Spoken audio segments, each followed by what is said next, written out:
Olá a todos, cá estamos nós de novo no Inquietações, o podcast, onde há sempre alguma coisa que está para acontecer. E hoje vai acontecer uma conversa com o Francisco Silva, presidente de uma associação, Paleo 21. Muito bem-vindo, Francisco Silva. Obrigado. Obrigado pelo Ah, convite, cá estou. ora bom, numa altura em que andamos todos aqui a pensar como melhorar a nossa qualidade de vida, a nossa saúde,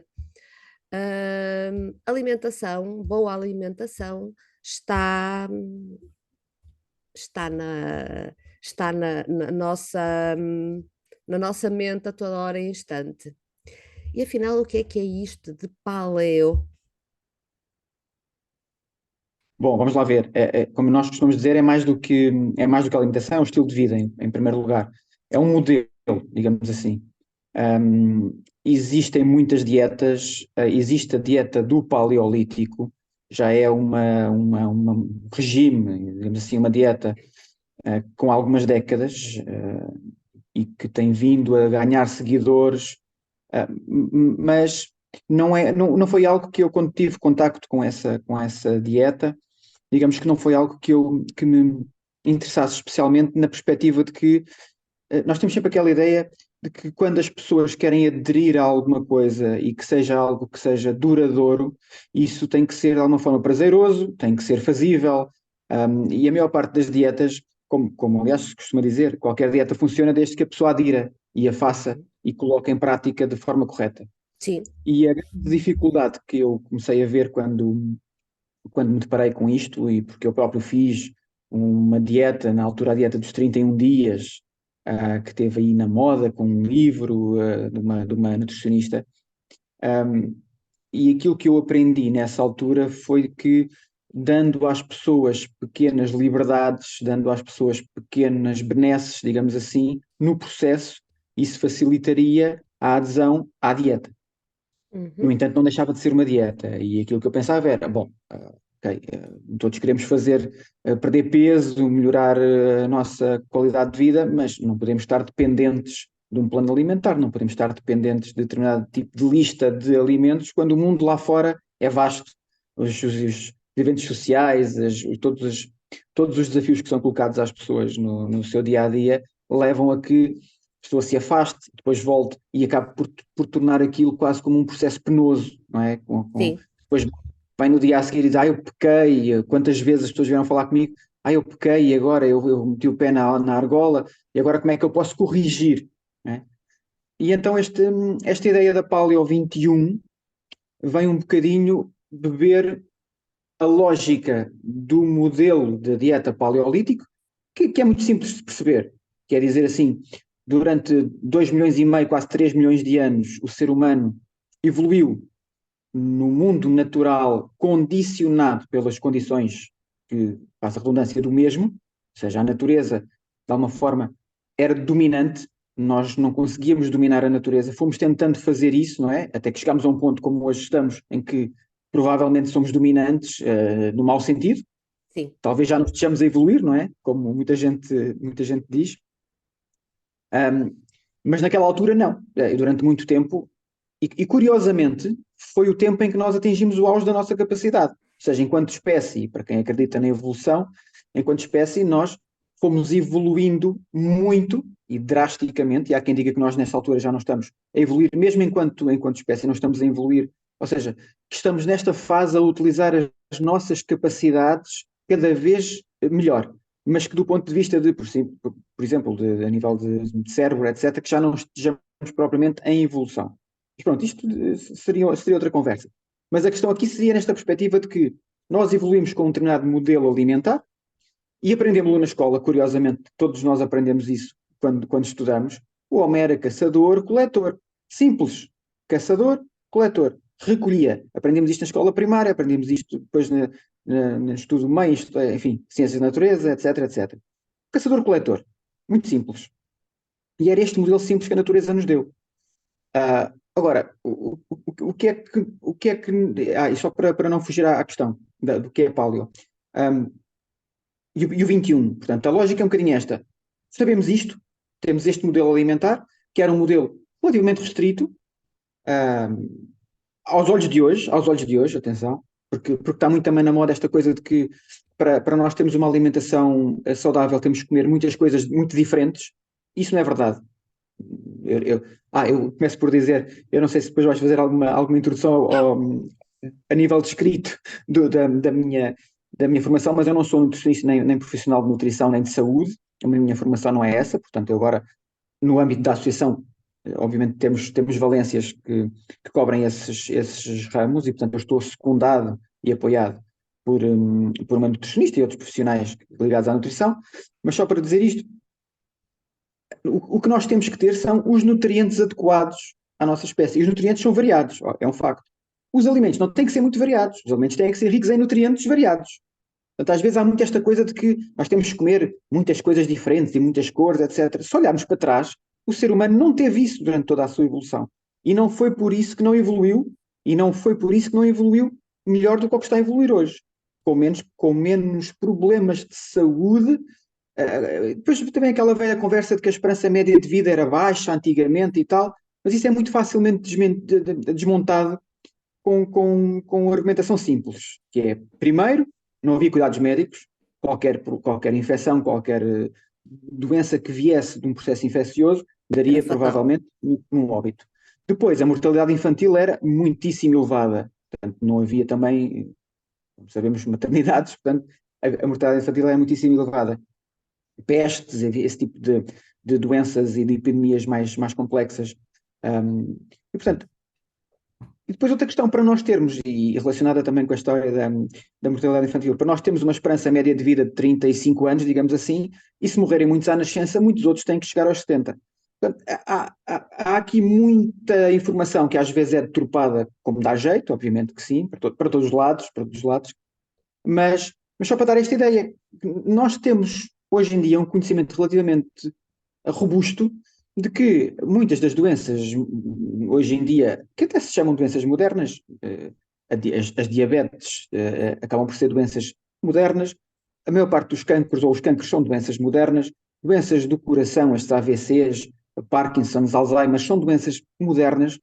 Um, não estou a dizer que são modernas com menos Sim, de 100 anos, digamos assim, mas se olharmos lá para uns bons milhares de anos atrás, mesmo, por exemplo, por problemas de osteoporose, há muitas evidências de seres humanos mumificados no gelo, especialmente no gelo, de idades muito antigas, em que se vê dentições impecáveis, ossadas impecáveis, e depois há exemplos, por exemplo, de múmias egípcias com problemas de osteoporose, de cáries, o que é muito curioso, porque os egípcios foram dos primeiros povos a desenvolver o cultivo do cereal e, digamos, a alteração do modelo alimentar.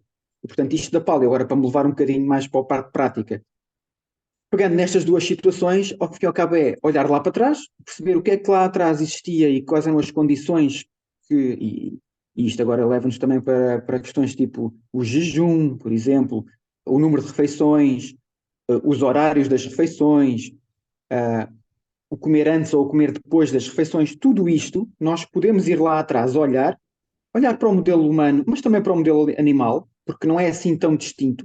Uh, Enfim, para quem, como eu dizia, acredita na teoria da evolução, nós somos um animal, enfim, somos detentores de consciência, isso diferencia-nos, mas do ponto de vista de funcionamento biológico e de sistemas do corpo, nós temos muitas semelhanças com os animais, tanto é que eles são estudados para nós nos percebermos também a nós.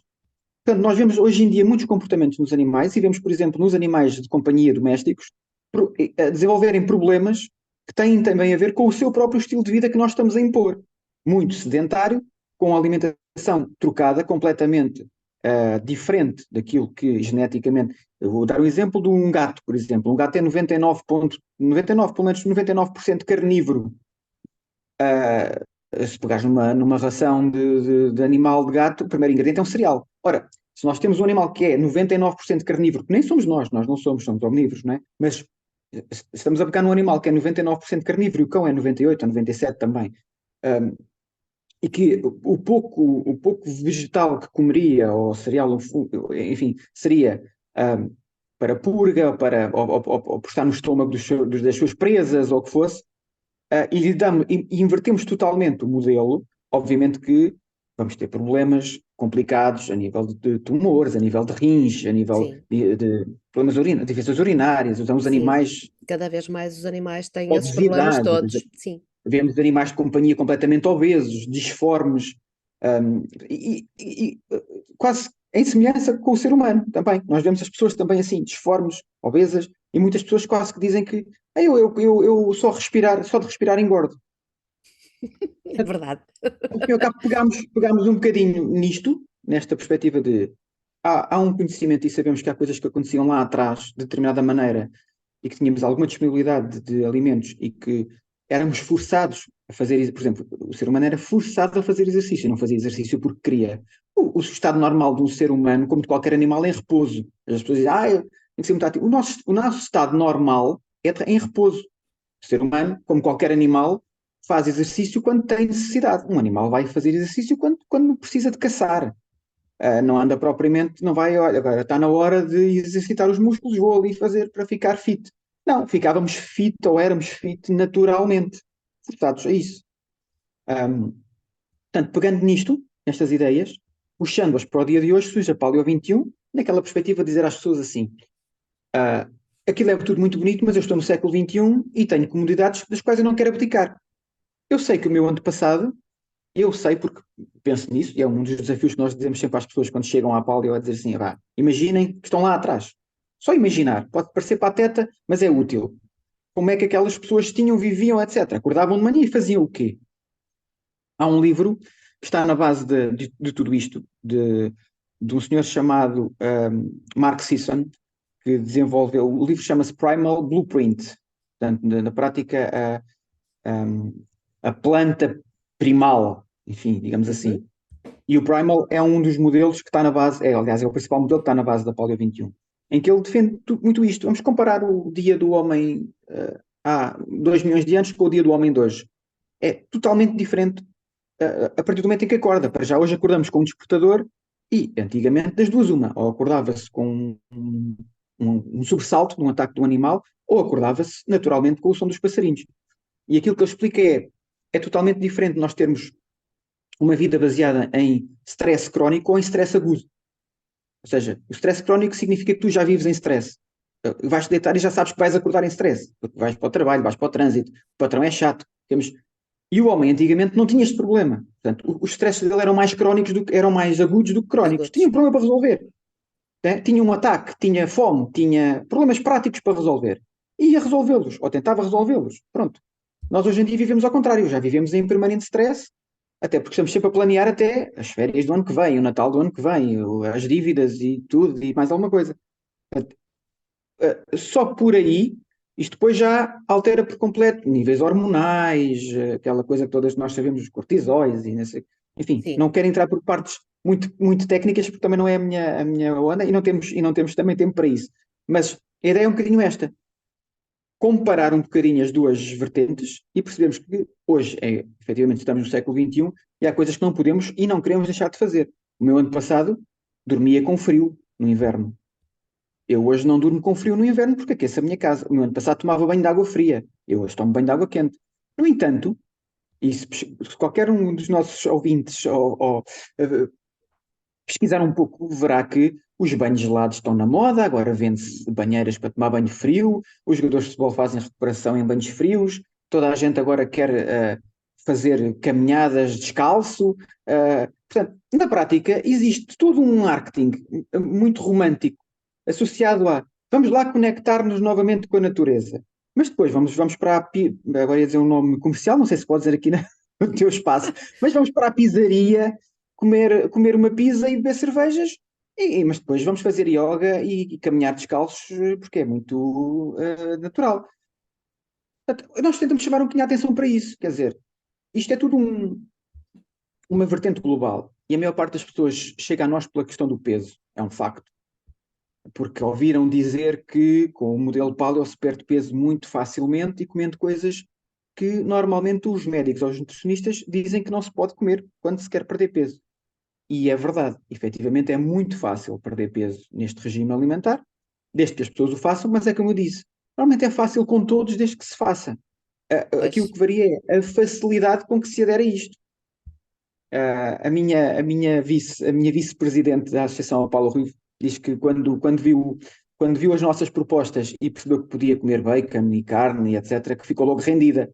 Porque na maior parte das situações as pessoas existe um medo que é colocado, ou que foi colocado ao longo de algumas décadas, em cima dos produtos de origem animal. E isso também tem várias explicações. Tudo hoje em dia se encontra e está explicado na internet. Muitas vezes dizem que as pessoas dizem que a internet é o demónio, mas as redes sociais é uma ferramenta de informação, só temos que saber filtrar, obviamente. Um, mas existem caminhos, e é isso que as pessoas têm que perceber. Nós, quando vamos ao médico, e ouvimos algo que não gostamos muito de ouvir, muitas vezes sabemos que podemos pedir uma segunda opinião médica. O que tem vindo a acontecer no mundo da nutrição, agora já não tanto, mas durante muitas décadas, é que não havia segunda opinião na nutrição. Só havia um caminho. E quem questionasse esse caminho estava a pôr a saúde das pessoas em risco, etc. Uma coisa assim do outro mundo. Felizmente, e nós já estamos nisto, eu, há 10 anos, o meu grupo, o Paulo é Descomplicado, vai fazer este ano 10 anos, e quando eu comecei, havia muito pouca gente em Portugal a falar mais destes modelos low carb. O paleolítico não existia, o paleo não existia praticamente, e daí também o destaque e o crescimento que nós tivemos. Mas começaram a aparecer pessoas a, a, a falar, como o Dr. Pinto Coelho, por exemplo, a falar na questão da alimentação dos nossos antepassados. A doutora Alexandra Vasconcelos, farmacêutica, também a falar com o livro Poder do Jejum Intermitente, a falar no jejum e a falar basicamente de como então é que, se fizermos mais período de jejum, que tipo de alimentos é que se devem comer. E lá está, totalmente colado com o modelo paleo, alimentos, retirar basicamente, agora passando aqui à parte mais prática, mas retirar basicamente os alimentos que sabemos hoje em dia, e não é preciso. hum, Muitas vezes o mundo da nutrição agarra-se àquela coisa que é a evidência científica. Ah, para quem estuda um bocadinho disto, sabe que há vários graus de evidência científica. Ah, desde a opinião ao estudo efetivo com pessoas, temos estudos controlados, etc. E a maior parte das orientações nutricionais não têm uma grande evidência científica, efetivamente. Não têm de todo, são observacionais. Significa que o que é que eles fazem? Fazem basicamente estatística com informação. A pessoa come muita carne, a pessoa come muita carne e teve um AVC. O que é que nós perguntamos aqui? Nós, da vertente, quem está deste lado, da medicina integrativa, da parte paleo, da Sim. parte low carb, o que é que nós perguntamos? Comia muita carne vermelha, sim, mas que tipo de carne comia? E acompanhava com o quê? Com batatas fritas e cerveja? E pão também? E fumava? E fazia exercício físico? Porque todas essas variáveis acabam por ser muito mais determinantes para a condição de saúde da pessoa do que propriamente se comia carne ou não comia carne. A pessoa pode só comer alface e ter problemas na mesma. Aliás, terá mais ainda, porque terá desnutrida, porque a alface não tem nutrição quase nenhuma, comparada com a carne vermelha, que é provavelmente o alimento mais nutritivo que existe, a carne vermelha e o ovo. Mas muita gente ainda com medo disto. E eu há bocadinho falava do Dr. Pinto Coelho, que veio com os seus livros também desmistificar a questão do colesterol, que é outra grande. O mundo da nutrição está assente em mitos. O colesterol, o sal, as calorias, as gorduras animais, tudo isto são grandes problemas, mas é como eu dizia há pouco, podem ser grandes problemas consoante o caminho que se segue.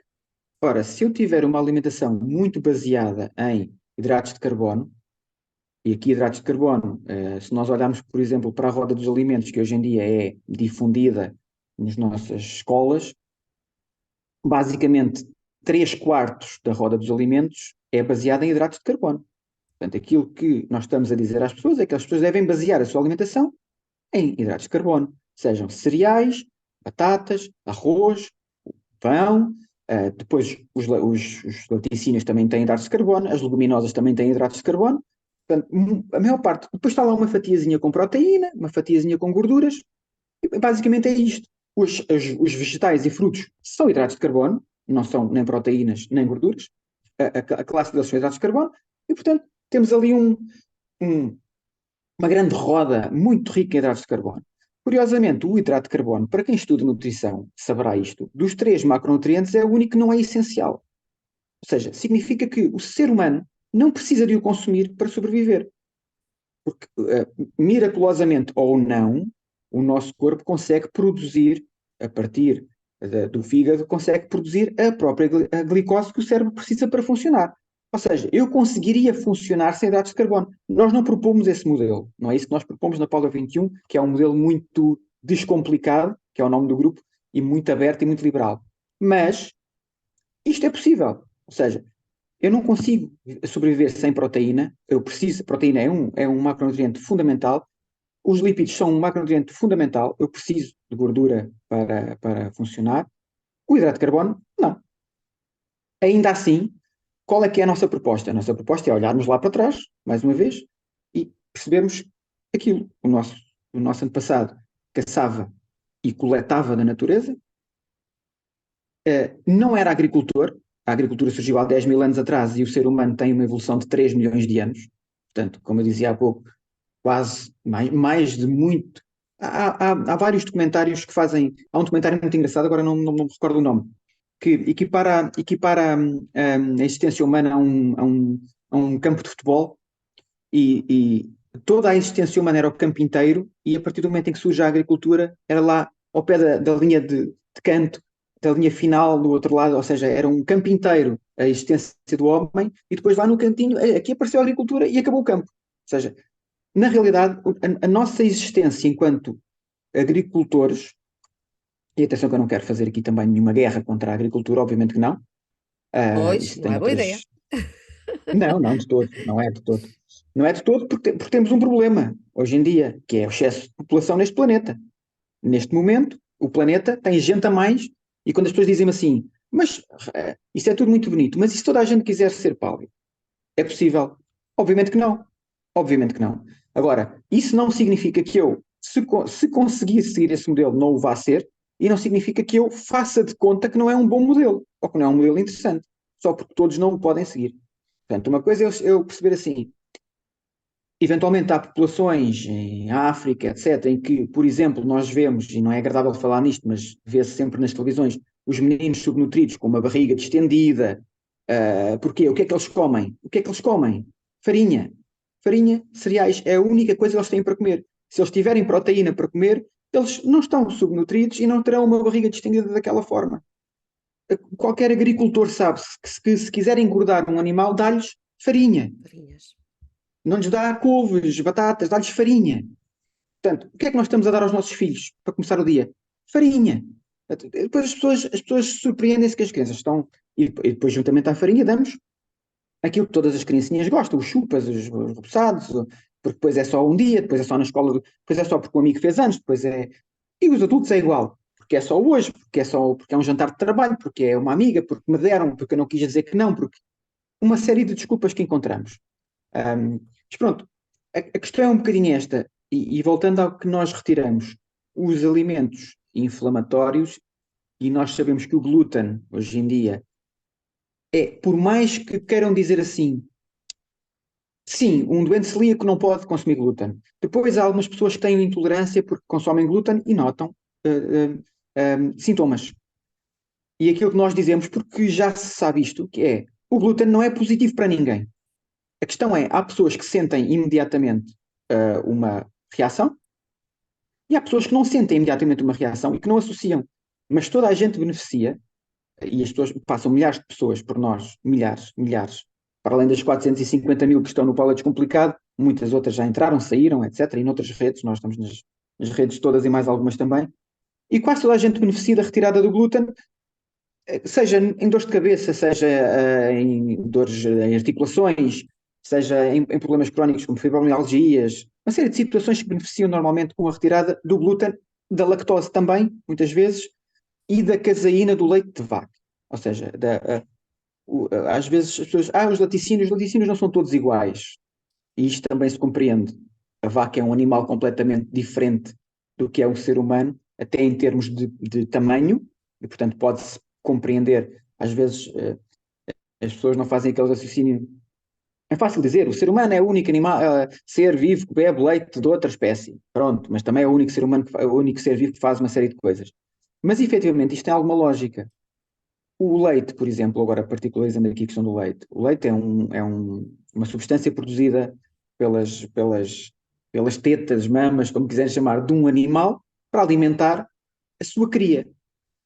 Ora, eu normalmente faço esta brincadeira de devolver, de inverter a coisa e devolver a pergunta às pessoas. Se eu alimentar um bezerro com leite humano,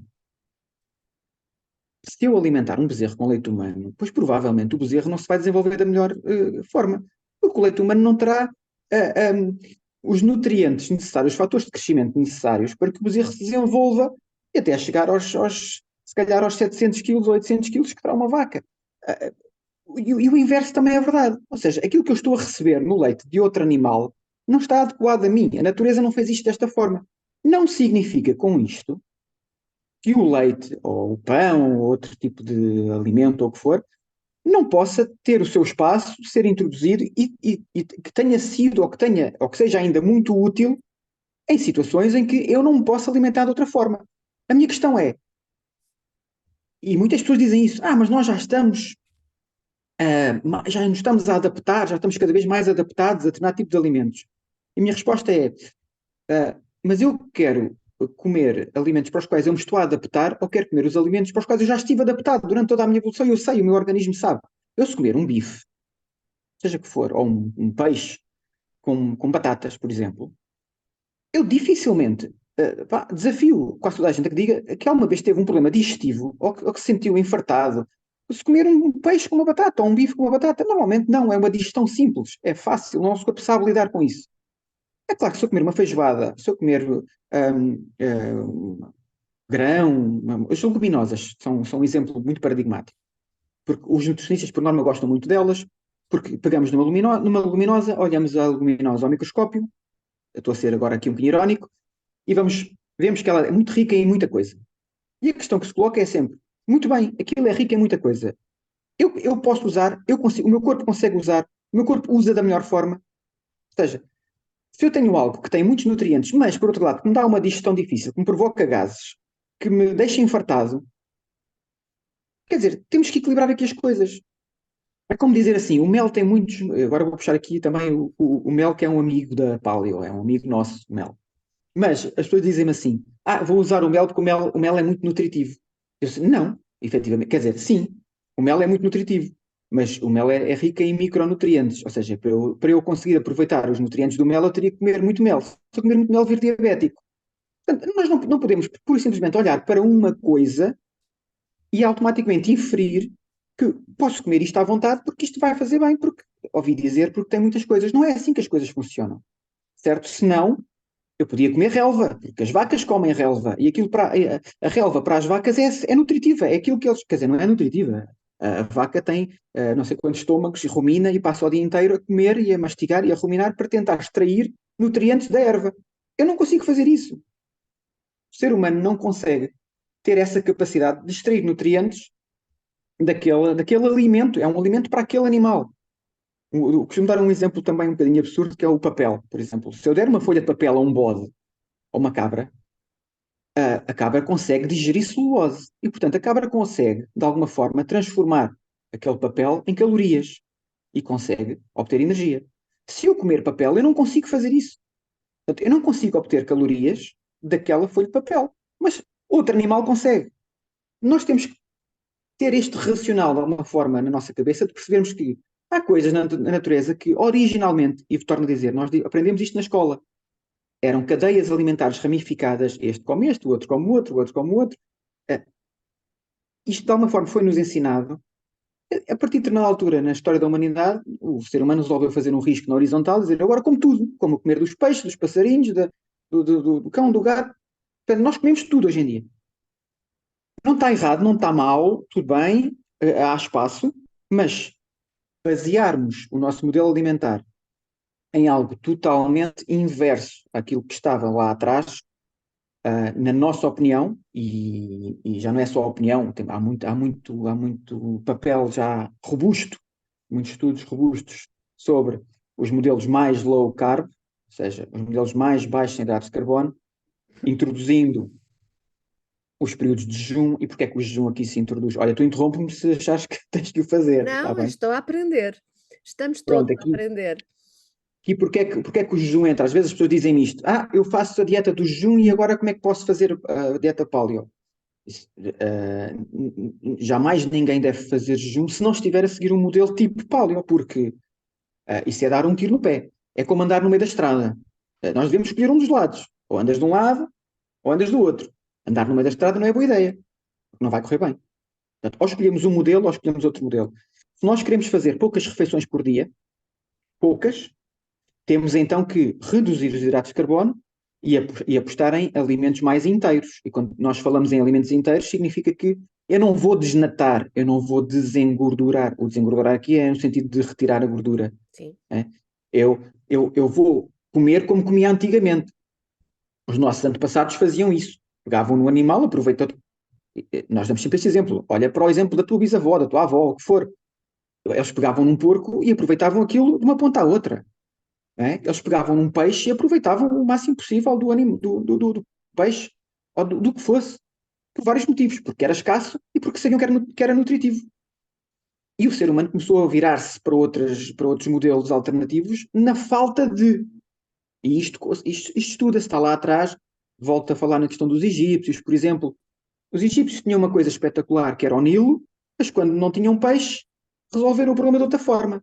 E a partir daquela altura, o ser humano deixou de ser nómada, passou a ser sedentário. Sedentário do ponto de vista de ficar. Sim. Até uma certa altura nós andávamos de um lado para o outro. Há documentários fabulosos sobre como a vida, como o ser humano chegou a cada um dos continentes, mas sempre nesta perspectiva de vou procurar comida, porque aqui já não há. Que se eu soubesse cultivar, não saía daqui. Portanto, aquela questão de eu não querer entrar em guerra com a agricultura é um bocadinho isto, não é? Quer dizer, não é mau, foi positivo, porque permitiu que a humanidade se expandisse e que nós atingíssemos o modelo que temos hoje de sociedade, que obviamente é mais interessante, mais confortável do que há 1 milhão de anos atrás. Mas trouxe estes problemas. E nós temos que perceber isto. A evolução muitas vezes traz problemas e trouxe estes problemas. Foi, eu aprendi a fazer algumas coisas que não são as melhores para mim, isso permitiu-me ter uma vida mais confortável e pronto, e vou aqui desvirtuar um bocadinho a minha origem, a minha essência. Caminhámos no sentido de desvirtuar totalmente, basicamente, e de nós termos as nossas crianças a comer de manhã à noite uma carga brutal de hidratos de carbono vindos de farinhas e açúcares. Aos que juntamos os tubérculos e cereais como o arroz, não há um único prato. E eu entro muitas vezes, aqui às vezes em choque entre aspas, com restaurantes, etc. Porque tudo vem com batata frita e arroz. Quer dizer, qualquer prato de carne vem com batata frita e arroz, não há possibilidade. Depois, eventualmente, pode vir uma saladinha à parte, que é uma saladinha, na prática, umas folhinhas de alface, uma rodinha de tomate, só para fazer de conta, não é? E nós temos, eu digo às pessoas, nós temos que chegar aos sítios e dizer assim, não, eu quero legumes, eu quero legumes. Eu digo, eu sou mais vegetariano que muitos vegetarianos, confesso. E eu não gostava de legumes. Porque depois aparece este tipo de problema. E eu também não quero entrar aqui em guerra com vegetarianos e veganos, mas só para mostrar a nossa discordância, que é nesta perspectiva de que, olha, um bocadinho como a Associação Portuguesa de Celíacos, que é aquela velha questão de tenho um produto que dá para os celíacos porque não tem glúten, põe um selo. E eu respondo assim, e o resto não interessa? O resto dos ingredientes? O facto de ser um bom ou um mau produto, carregado de aditivos, carregado de açúcar, más gorduras, isso não importa. Ou seja, põe um selo de qualidade e acaba por não ser de qualidade. É um selo, mas as pessoas associam como tal. Né? Eu, enquanto associação, posso me defender assim. Está bem, tu agora pôs aqui um selo da Paleo e significa que isto é Paleo. Não, mas o selo da Paleo significa que eu tenho em conta a qualidade dos ingredientes deste produto e o modo como é feito. Não é só a qualidade dos ingredientes, é o modo como é feito. Né? Eu quero saber que tipo de gordura é que tem. Eu quero saber se tem uma gordura extra virgem ou se tem uma gordura refinada, altamente industrializada, não é? Eu quero saber se tem 2 ingredientes, por exemplo, como a manteiga, ou se tem 20 como uma margarina. É chegar uma pessoa e dizer assim, a margarina tem 20 ingredientes, sabe quais são? sendo o primeiro água, os restantes sabem o que é que são e as pessoas não sabem o que são. Então agora pegamos num pacote de manteiga.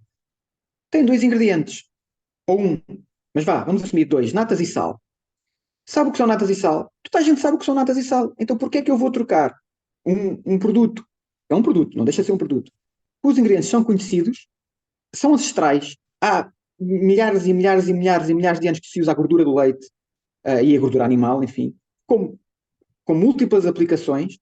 E agora, em poucas décadas, ganhei uma fobia a isto e vou consumir um produto totalmente industrial. Eu costumo chamar de sebo industrial, não me chamo margarina. Um produto totalmente industrial que tem, por acaso, um carimbo da Associação não sei o quê, de Cardiologia ou lá o que é, porque supostamente tem um tipo de gordura que alguém, há algures no tempo, conseguiu convencer o Senado americano. São tão giras estas histórias que isto está tudo disponível no YouTube. Até no YouTube está disponível a forma como, por exemplo, um, surgiu esta fobia à gordura animal e a teoria do colesterol, que o Dr. Pinto Coelho, já, como eu disse, e muito bem nos seus livros também acabou por explicar. Mas isto está documentado, sabe-se as fragilidades que estiveram na origem da decisão, sabe-se as pressões políticas que existiram nos Estados Unidos pelo excesso de cereais que existia decorrente das duas grandes guerras e de tudo o que estava armazenado e que tinha que ser escoado, sabe-se o que é que aconteceu com a indústria, sabe-se, há algumas pessoas, eu estou aqui a levantar alguns véus. Por exemplo, vou dizer aqui uma marca porque é o nome da família, e isto é histórico. O Sr. Kellogg's, que foi o inventor dos cornflakes, era de uma igreja que abominava o consumo da carne, e algumas práticas que eram consideradas impuras, e ele, com o seu irmão, penso que foram os dois, desenvolveram os tais cereais e aquilo foi um boom brutal com um conjunto de influências e ele construiu inclusive um primeiro sanatório, que era um local onde as pessoas iam para se purificar, assim, uma coisa meio estranha. Enfim, há tanta história lá para trás que acabou por levar depois a um conjunto de orientações muito pouco robustas e que colocaram as pessoas. E reparem, uh, há muitas. Hoje em dia já há gráficos, estudos, comparações. Por exemplo, a evolução da diabetes tipo 2 com as orientações nutricionais é impressionante de se ver. A partir dali da década de 70, mais ou menos, quando começou esta fobia brutal, as dietas de emagrecimento dos anos 20 eram dietas ricas em gordura. Só para terem uma noção. Eu uma vez partilhei isto, por acaso eu tinha um documento, tenho que ir pesquisar novamente. Eu já partilhei tanta coisa nos grupos, mas uma vez fizeram-me chegar uma prescrição de uma dieta dos Estados Unidos, uma dieta de emagrecimento dos anos 20. E eram, lá está, dietas pobres em hidratos de carbono, ricas em gordura animal. Mas pronto, só para explicar um bocadinho isto. Na sequência daquilo que eu estava a dizer, se nós queremos comer poucas vezes por dia, nós temos então que basear o nosso modelo alimentar, porque as calorias têm que vir de algum lado, em alimentos inteiros, logo mais ricos em gordura. Se nós queremos comer muitas vezes por dia, nós não podemos comer alimentos muito gordos. E é por isso que boa parte dos nutricionistas, até aqui, vão por este caminho, que é: eu sei que para perder peso preciso de fazer restrição calórica. Então, como é que eu consigo uma restrição calórica? De duas formas. Tenho que reduzir nos macronutrientes que eu posso reduzir. Não posso reduzir muito na proteína, porque a proteína é essencial. Eu preciso de proteína. Seja animal, seja vegetal, enfim, nós temos aquela opinião de que dificilmente nós vamos conseguir ter a mesma qualidade em proteína vegetal do que animal, e dá muito trabalho. Eu já conto aqui uma historiazinha muito engraçada, que eu tive numa situação sobre esta questão das proteínas, mas como eu não posso reduzir a proteína, tenho que reduzir um dos outros dois. Ora, como eu tenho as orientações vigentes daqui de alguma forma a dizer-me que eu tenho que ter cuidado com a gordura animal, eu não posso então dizer às pessoas para para comerem muita gordura. Então vou dizer às pessoas para reduzirem na gordura. Se as pessoas reduzirem na gordura, vamos então subir no outro macronutriente possível, que é o hidrato de carbono. Só há duas fontes de energia possíveis: gordura e hidrato de carbono. A partir do momento em que se convenciona que a gordura é má para nós, para o nosso coração, etc., e torno a dizer, toda esta conversa das gorduras está mal construída, porque nós não podemos pôr no mesmo saco a gordura, as gorduras animais, as gorduras vegetais, nós não podemos pôr no mesmo saco um azeite, por exemplo, ou um óleo de girassol. É impossível fazer isso. Nós não podemos pôr no mesmo saco uma gordura como a banha, por exemplo, ou um óleo de soja. Não faz sentido absolutamente nenhum. E, portanto, temos que fazer estas diferenciações. A questão é que, originalmente, quando foram feitas estas determinações, estes estudos, essa distinção não foi feita. Assim como não é feita, como eu dizia há pouco, a distinção entre a qualidade da proteína. É completamente diferente eu ir a uma cadeia de fast food, pedir um pedaço de pronto, um hambúrguer, né? Por exemplo, ou eu comprar ganha de qualidade, de carne de pasto, de animal que comeu ao ar livre e que não tem nenhum tipo de aditivo. Portanto, é completamente diferente. É completamente diferente eu ir ao supermercado e comprar, como muitas pessoas fazem e não têm noção, e comprar, por exemplo, aqueles hambúrgueres que já estão pré-preparados, em que as pessoas dizem, eu comi um hambúrguer, é proteína. Então, vamos pegar na embalagem e virar ao contrário e ler a lista de ingredientes. Porque se calhar tem farinha, e tem emulsionantes, e tem uma série de outras coisas, e a pessoa acha que está a comer 100% de carne, e não está. Obviamente. Porquê? Porque nem sequer questionou ou se deu ao trabalho de ir ver aquilo que está a comer. Portanto, nós chamamos muita atenção para isto. A qualidade é importante e, portanto, indo para um lado ou indo para o outro, são dois caminhos possíveis. Por esses dois caminhos eu consigo perder peso. E agora foco aqui a questão do peso, porque acaba por ser aquilo que traz as pessoas para as dietas, digamos assim, não é? Portanto, eu posso perder peso a comer os queijinhos do triângulo, a gelatina, o fiambre de peru ou de frango. Eu aconselho as pessoas a pegarem uma embalagem de fiambre e lerem os ingredientes, por exemplo. No modelo Paleo, por exemplo, nós aconselhamos um outro produto que se chama, e que é bastante mais ancestral, e que nós também alertamos as pessoas para isso. Lembram-se como é que os vossos pais, ou avós, ou bisavós faziam? Que é o presunto. Um presunto bem feito é na mesma perna de porco, só que é perna de porco e sal. E mais nada. O presunto não precisa de mais nada. É certo que no supermercado, é o Francisco, mas eu fui à procura e os presuntos todos que me apareceram tinham uma série de coisas, certo? Presuntos fatiados, embalados em plástico, para não perder a cor, tem uma série de aditivos, etc, etc. Mas existem outros que não. Já existem outros que não. E cada vez existem mais. E cada vez é mais fácil de encontrar produtos mais naturais. E os próprios comerciantes fazem gala disso. E vão aparecendo e vão surgindo com mais natural, mais não sei quê, como antigamente. Eu às vezes, até, em alguns anúncios, até quando me aparece a palavra descomplicado, e agora aparece uma palavra descomplicada em muitos anúncios, Pois. eu até fico assim, bolas, parece que estão a falar de nós. Mas é um bocadinho esta perspectiva, ou seja, caminhos distintos existem sempre. Várias formas de atingir esse caminho existem sempre. Aquilo que nós dizemos às pessoas é, quando estamos a ir por um caminho, convém conhecê-lo. Não é só fazer as coisas porque o Francisco diz ou porque a nutricionista diz. Nós devemos questionar os profissionais de saúde. As pessoas não o fazem. As pessoas vão ao médico e vão ao médico com medo. E saem de lá com medo. Peço desculpa se alguns médicos vão ouvir aqui, alguns concordarão comigo, outros vão achar lá está este parvo a dizer coisas e a assustar as pessoas e dizer mal de nós. Não, eu posso dizer mal dos médicos como do advogados ou de qualquer outro profissional de saúde. Há profissionais bons e maus. Um bom profissional de saúde conversa com as pessoas, não dá ordens e não ralha. Nós temos pessoas que têm medo e que têm receio de dizer ao médico que estão a fazer se eu disser ao médico que estou a fazer isso, estou a fazer paleo, ele quase que me bate. Se não, pá, não digas isso, então, se tens esse problema, diz que vais procurar fazer uma alimentação mais natural, mais limpa, proteína de qualidade, legumes, umas oleaginosas, azeite em vez de óleos, e vais ver que o médico vai achar bem. E na prática está a descrever quase como um modelo paleo. Mas se disser ao médico que vai fazer paleo, meu Deus, para já a maior parte deles não sabe o que é. Né? Pois, isso é aqueles malucos completamente radicais e depois fazem jejuns.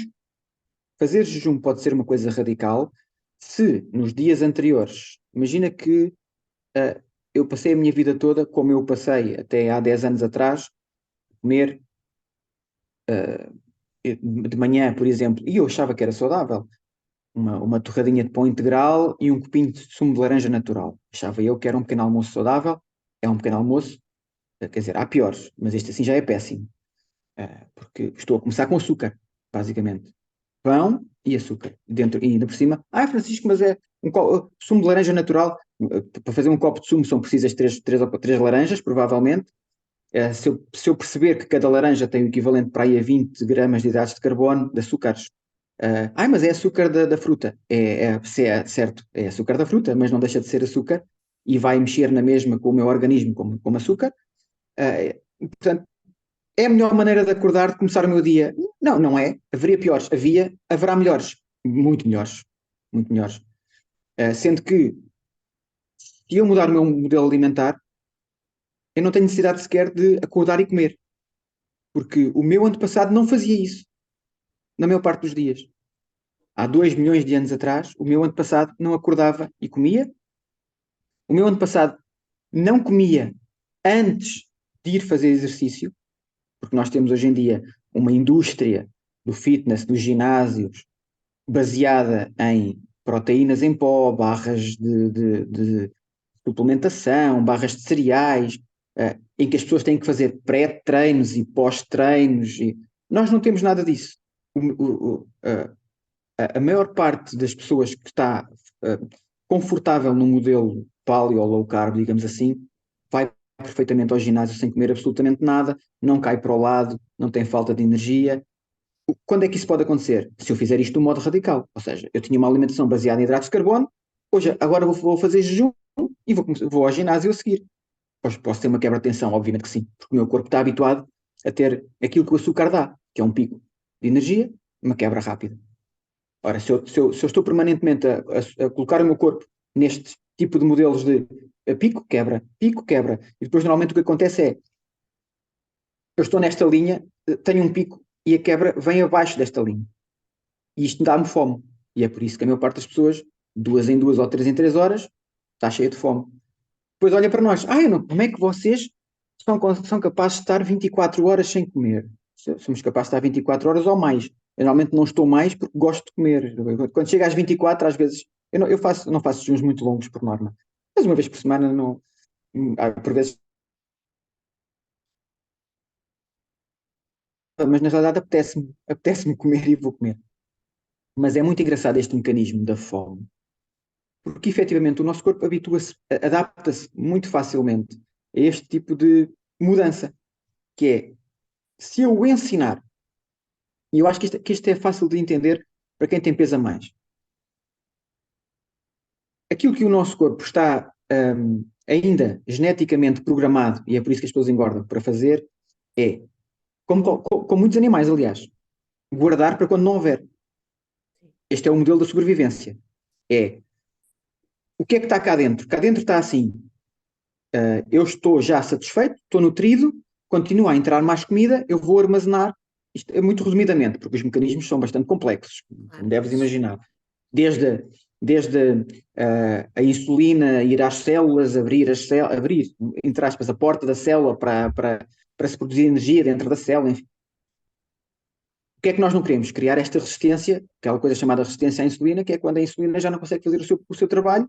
Quando é que a insulina já não consegue fazer o seu trabalho? Quando nós temos hidratos de carbono a mais. Ou seja, a insulina já não consegue fazer o seu trabalho de abrir a porta da célula, porque a célula já está satisfeita, já produziu a sua energia, então aquele hidrato de carbono em excesso vai ter que ser armazenado, tecido adiposo, e é armazenado. Na perspectiva de que amanhã vai ser útil. O que é que acontece amanhã? Amanhã há outra vez muita comida. Há outra vez comida a mais, e há outra vez, pior do que comida a mais, hidratos de carbono a mais. Tornamos a ter o mesmo ciclo diário, que é a célula já não quer mais, a célula já tem açúcar suficiente para produzir energia, não precisa de mais, vai armazenar. Então o que é que nós temos que fazer aqui? É inverter este ciclo, de alguma forma, reduzir a ingestão de hidratos de carbono, para que o nosso corpo pense assim, bom, já não tenho que chegue a entrar via alimentação, tenho que ir buscar à reserva. e é assim que se emagrece. Eu preciso de usar as minhas reservas. E eu, para usar as minhas reservas, eu preciso consistentemente. Não é um dia. As pessoas dizem assim, eu fiz jejum um dia, mas não perdi peso nenhum. Provavelmente um dia não. Rias que há pessoas que dizem assim, eu já estou no grupo Paula Descomplicada há não sei quanto tempo e ainda não perdi peso. O facto de estar no grupo não significa que se perca peso. É preciso efetivamente fazer alguma coisa. Muitas vezes as pessoas têm esta ideia. Eu, sim, um exemplo muito simples, o açúcar no café. Eu experimentei tomar café sem açúcar, é horrível. Bom, ponto prévio, não é horrível, é café. Efetivamente, o café sabe a café. É sem açúcar que ele sabe a café. Eu dou outro exemplo muito simples, é como o vinho e a sangria. Se eu quiser apreciar um bom vinho, não lhe ponho açúcar e fruta e refrigerantes. A sangria é estragar um bom vinho. Normalmente não vamos para fazer uma sangria, não vamos usar um vinho XPTO. Porque pronto, vamos mascarar o sabor do vinho. Café é igual. Se eu vou apreciar café, outro exemplo, o chocolate. O cacau tem o seu sabor.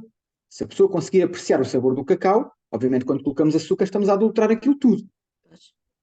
Mas tudo é possível. Se a pessoa tiver, em vez de uma vez, não é, fizer 4 ou 5 dias de café sem açúcar, eu diria que 80 a 90% das pessoas, ao fim de 4 ou 5 dias de café sem açúcar, já não quer tornar a pôr açúcar no café.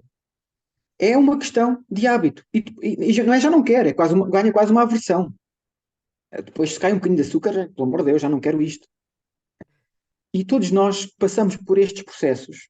Temos N exemplos. Eu com o chocolate tive esse problema. Quando a minha mãe fazia mousse de chocolate com chocolate negro, que na altura era de culinária, tinha para aí 40 e tal, 50% de cacau. Não tinha mais. Agora já há mais, obviamente. E eu ralhava com a minha mãe, eu não quero isto, quero chocolate de leite com amêndoas, aquelas marcas, docinhos, não é? Hoje em dia, isso inverteu-se. Hoje em dia eu já não quero aquele chocolate, já quero o outro, porque já aprendi, eduquei-me. E não é, coitado, agora estás a ver, este aqui é tão bom e tu não. Não, não, já não olho para isso dessa forma. Uma bola de Berlim, aquela bola da praia, não é? Toda a gente parece que, vou dar outro exemplo, é como se alguém vai fazer férias para as Maldivas e acha que, coitados dos outros, que não são felizes porque não vêm fazer férias para as Maldivas. Ora, as coisas não funcionam assim.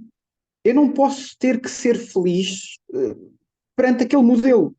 Eu não preciso de desfrutar a minha praia porque alguém me diz, ir à praia e não comer uma bola de Berlim não é a mesma coisa. Não, pois não. É muito mais saudável ir à praia e não comer a bola de Berlim. Eu não preciso de comer. Eu não preciso dessa muleta mental que é imposta, é construída, não é natural sequer. Portanto, eu posso perfeitamente ir à praia e não comer a bola de Berlim. E mais, nesta fase, após este tempo, nem sequer me custa estar a ver outras pessoas comer bola de Berlim, nem sequer me custa eu olhar para a bola de Berlim e eu olho para a bola de Berlim e penso assim: é uma massa de glúten pouco nutritiva, ensopada em óleo e polvilhada com açúcar. É super atrativa para mim. Não é, de facto, deixou de ser. Mas porque o racional é outro. O meu Exatamente. racional não é de perda, percebes? Não é de pecado, não é de ai, coitado de mim que agora não posso. É aquele racional de passar a dizer não é não posso, é não quero. Não é não posso, é não me faz bem. É, É uma eu escolha, às não vezes é uma obrigação. eu às vezes puxo um pouco ao dramatismo e eu, pronto, enfim, não comecei a conversa dizendo como é que isto tudo começou, mas um dos principais motivos por eu estar neste mundo foi um, o Alzheimer da minha avó materna, que entretanto já faleceu, e eu não tinha tido ainda contacto com a doença. Enfim, há doenças para todos os gostos e feitios, gostos, enfim, estava a ser irónico, obviamente, mas acho que não deve haver algo mais triste do que a pessoa esquecer-se de quem foi, dos filhos, acho que deve ser do pior, acho que preferia perder a visão, ficar acamado, o que for, mas continuar a manter a minha capacidade de saber quem eu sou, não é? Recordar quem eu fui, acho que é horrível. E eu às vezes uso muito esse argumento para as pessoas, assim, o Alzheimer hoje em dia é apelidado por muitos da comunidade científica como um diabetes tipo 3. É um novo tipo de diabetes. Se pesquisarem vão achar várias referências a isto. Ou seja, é mais uma das doenças que o excesso de açúcar que nós estamos a colocar no nosso corpo, cérebro também, no corpo, não é? Está a causar. Portanto, as pessoas pensem um bocadinho. Toda a gente tem filhos, toda a gente tem entes queridos, e quando alguém me diz assim, a vida é minha, eu faço o que eu quiser, disse, epá, pelo amor de Deus, isso é um pensamento tremendamente egoísta. A vida é nossa, é um facto, mas aquilo que nós fazemos tem influência nos outros.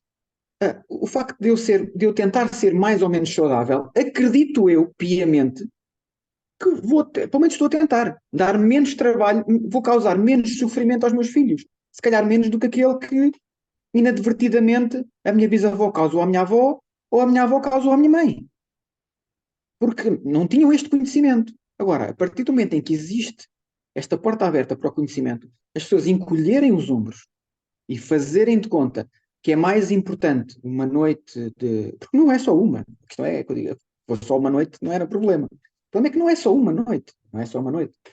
Um, e passar para trás esta questão do pá, vou tentar evitar sofrimento às pessoas, vou tentar, e para mim também, vou tentar evitar sofrimento para mim e para os outros, vou tentar com que os meus filhos não tenham esta carga tão pesada que é ser cuidadores, pelo menos muito cedo, porque vamos todos ter que ser, não é?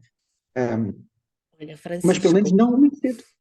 eu vou-te dar 10 minutos para tu dizeres o que é que a vossa associação faz em concreto? Eu sei que tem várias valências, Sim, eu já lá vi receitas, tem uma data de conselhos e de apoios, sim. mas são Então, 10 minutos que eu vou mas contar. conta aí. Não, uma das coisas que nós fazemos e agora temos feito menos, no pós-Covid essa atividade abrandou muito, são os workshops, palestras. Nesses eventos também tenho sempre a minha Paula a cronometrar e a dizer, Francisco, já acabou o tempo, já acabou o tempo, acabou o tempo. Porque como percebes, há muito campo por onde ir nesta questão do estilo de vida. E não abordámos aqui questões como, imagina, cosmética, desodorizantes, pastas de dentes, shampoos, todo esse mundo, todo esse mundo que nós usamos e que os nossos antepassados não usavam. Por isso, não significa que não que tenhamos que não usar, ninguém quer cheirar mal. Lá está. É aquela velha questão. O cheirar mal hoje em dia é um conceito, porque antigamente, se nós cheirássemos todos mal, ninguém cheirava mal. Consigo-me fazer entender, Sim, não é? A normalização da coisa consegue-se pelo global. Se todos cheirarmos ao mesmo, ainda que aquele mesmo seja um cheiro mau, ninguém vai achar que aquilo é um cheiro mau, porque não existe cheiro bom. Ou seja, o problema aqui é nós normalizarmos uma coisa errada. Mas pronto, é um facto. Muitas coisas erradas foram normalizadas. Erradas não, vá, não tão naturais. Foram normalizadas, mas nós podemos minimizar as coisas. Nós podemos escolher um desodorizante sem alumínio, por exemplo. Eu, se calhar, alumínio. tem algum, sem alumínio, por exemplo. É um exemplo. E se fores ver, nas prateleiras dos supermercados já existem muitos. Eles sabem, não é? Eles não são burros. Eles sabem perfeitamente. Já tens muitos deles que dizem sem sais de alumínio. Assim como já tens muitos que dizem sem parabenos, na parte dos shampoos, etc. Não é? Assim como agora tens muitos produtos sem aspartame. Agora o aspartame entrou, o aspartame que é outro santo, entrou na lista há décadas não, enfim, há décadas que muita gente alerta para isto. Nós há uma década, mas há 10 anos que eu digo às pessoas que coisas dessas não são para usar. Aspartames, etc., não são para usar. O que é que dizem os nutricionistas? Não há prova, é aceito, não sei o que mais. 10 anos depois, o aspartame agora ninguém quer usar, porque afinal entrou na lista dos produtos cancerígenos. Mas quer dizer, a questão é, a prova demora muito tempo. E nós não precisamos de prova. Já estou a gastar os 10 minutos. Só para dizer isto. Nós não precisamos, para algumas coisas, nós não precisamos de prova. Ou seja, se eu perceber que eu posso adoçar, e agora ainda a tua questão das receitas, que é um dos nossos grandes objetivos, e trabalhamos nisso todos os dias. Eu todos os dias trabalho isso no grupo. Se eu percebo que posso fazer um bolo com melhores ingredientes, com menos açúcar, mas não é tão doce, certo, mas agora fazes assim, E se fizeres assim desta vez, vais comer assim, e da próxima vez, como sabes que desta vez fizeste assim, não vais fazer pior. Portanto, vamos tentar manter. E eu sei, consigo fazer coisas boas e que são igualmente satisfatórias com um terço, se calhar, do açúcar que a maior parte das receitas tradicionais têm. E não há mal nisso. É apenas uma habituação. E as pessoas vão gostando na mesma. E são convencidas e são conquistadas por aí. E, portanto, este é um dos nossos grandes trabalhos, digamos assim, porque, vamos lá ver, trabalhamos com pessoas que querem perder peso e a maior parte das pessoas acha que para perder peso precisa de receitas. E nós dizemos, atenção, nós precisamos é de uma estratégia. É ter um conceito e aderir a ele e depois traçar uma estratégia dentro desse conceito. Andar a saltitar. Francisco, preciso de umas dicas. Não, dicas normalmente não resultam. Dicas significa que a pessoa apanha uma aqui e apanha outra ali. Normalmente não é muito boa ideia. Opa, olha, eu ouvi esta conversa, acho que este fulano tem ali uns pontos interessantes. Vou tentar perceber o que é isto. Epá, 4 semanas ou vá, um mês a fazer esta coisa da Paula. Nós não propomos nada de muito restritivo. Vou resumir aqui: carne, peixe, ovos, legumes, oleaginosas, gorduras extra virgens, alguma fruta. Alguma fruta. Em relação à fruta, alerto também para esta questão. Mais uma vez, os nossos antepassados eram caçadores-coletores, não cultivavam, não havia pomares. Portanto, esta história de comer 4 e 5 peças de fruta por dia é totalmente antinatural. A não ser que sejam 4 e 5 amoras, a 4 e 5 morangos, a 4 e 5 mirtilos. Isso aí não há problema absolutamente nenhum. Porquê? Frutos silvestres. Aquilo que qualquer nutricionista diz que são muito bons, pá, antioxidantes. São os melhores, são as únicas frutas, eram as únicas frutas que os nossos antepassados podiam consumir com alguma regularidade. A laranja não era comestível, a banana não era comestível, as frutas eram muito pouco doces, muitas delas eram resinosas. A banana não era comestível, era resinosa, era fibra. Portanto, os cruzamentos consecutivos para tentar ter coisas mais apelativas, mais gostosas, mais. Traduz isso num problema. Portanto, dentro destes grupos todos que eu disse, como vocês veem, não há aqui nenhum radicalismo. Nenhum radicalismo. O facto de eu não recomendar às pessoas que consumam, por exemplo, leguminosas. Nós, nas leguminosas, normalmente dizemos assim: experimenta. Não vamos basear a nossa alimentação em leguminosas. Mas eu sei perfeitamente, por exemplo, no meu caso, o feijão branco é horrível, o feijão frado não.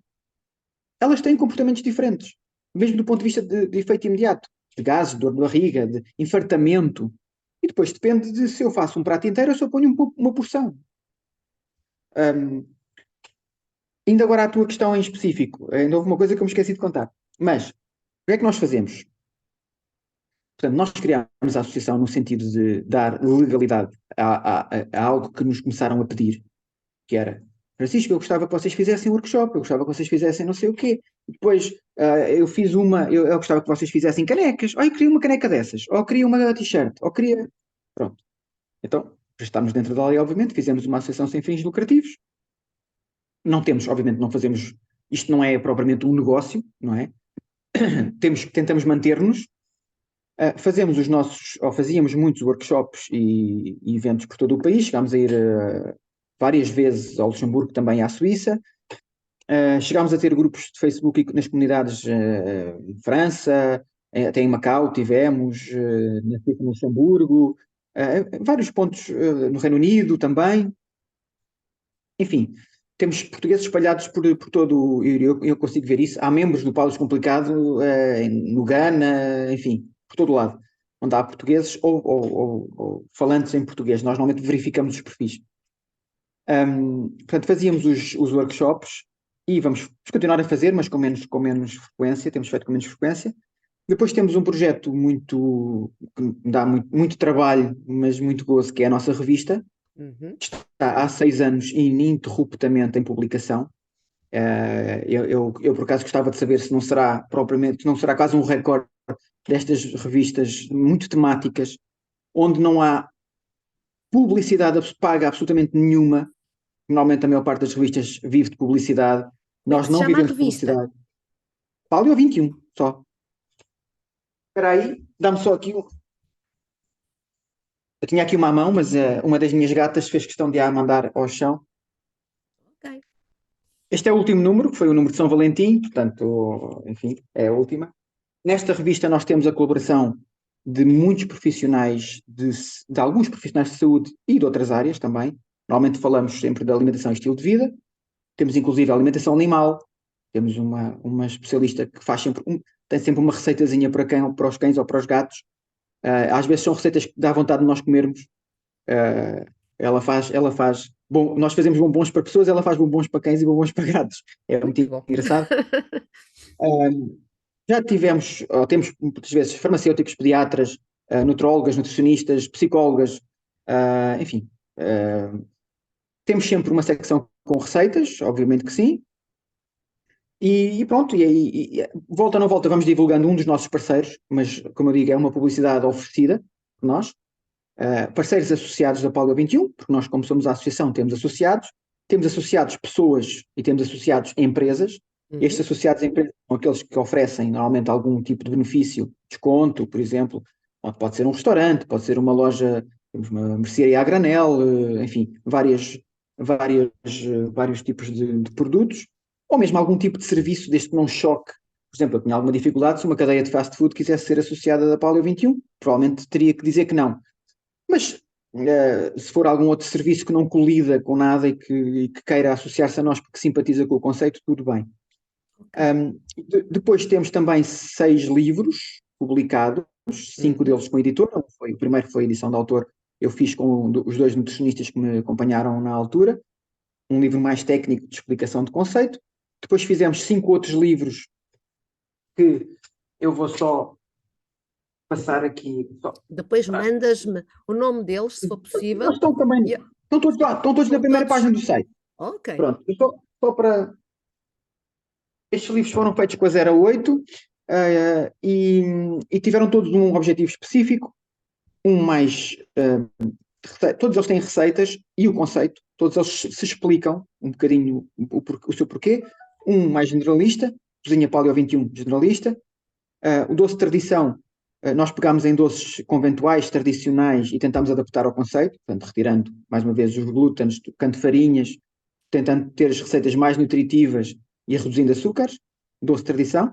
Depois fizemos o com sal e sabor, que foi em vez de doces salgados, portanto, tentámos pegar em receitas low carb, baixar pizzas, pães, tentar sempre baixar os hidratos de carbono, nunca usar o glúten e usar vegetais, legumes, porque muitas vezes as pessoas têm essa dificuldade de como usar os legumes e os vegetais e incorporá-los de uma forma apetitosa, porque ninguém gosta, muitas pessoas não gostam ainda de legumes.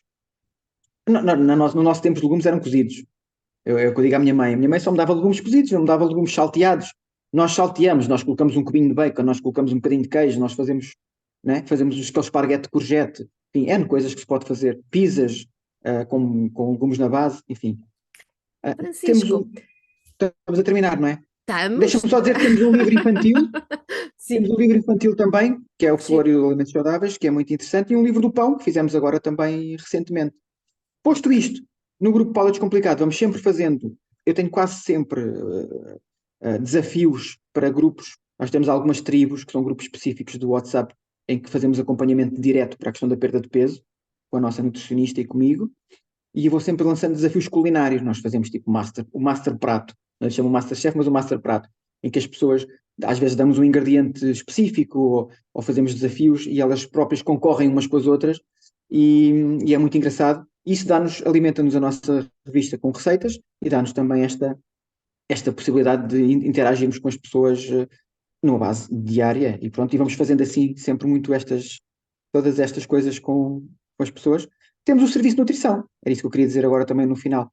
Temos uma nutricionista em permanência que trabalha comigo e para quem eu vou encaminhando as pessoas que chegam e que de alguma forma não querem começar por si, mas se sentem mais seguras ou têm algum problema de saúde ou o que for, que querem começar com um apoio específico, com um plano e adaptado às suas próprias condições e com alguém que vai ver análises clínicas, vai avaliar carências nutricionais, carências de vitaminas, etc, etc.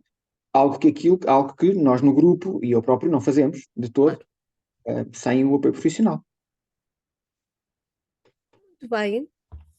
Temos mais coisas fazemos mais coisas a nível da associação, mas pronto, mas resumidamente é um bocadinho isto. Eu agora estou aqui também vim viver para a Lourinhã, portanto estou a viver na Lourinhã e a nível da região estou a desenvolver também aqui um outro projeto que é o Lourinhã 21, é um outro grupo que criei no Facebook e no WhatsApp e estamos a criar aqui a nível da comunidade no Oeste algumas parcerias e sinergias, nomeadamente, olha, umas parcerias que temos agora muito engraçada com o Geoparque Oeste, com o Aspiring Geoparque Oeste, que está em candidatura à Unesco, e que temos aqui algumas parcerias com produtos mais naturais, produtos que respeitem a tradição, enfim, vamos fazer aqui algumas coisas engraçadas também a nível local e vamos continuar o nosso trabalho de divulgação, sempre, sempre. Bom, já sabem, podem procurar o Francisco Silva no site da Paleo 21. Existem grupos no Facebook que é o Paleo Descomplicado, é assim que se chama, não é? E o Paulo Ah, Descomplicado é o grupo principal. e podem ir aprender muito, tirar receitas ou simplesmente comprar a revista nos quiosques. Ela é mensal, certo? Não, sai 2 em 2 meses. Ok.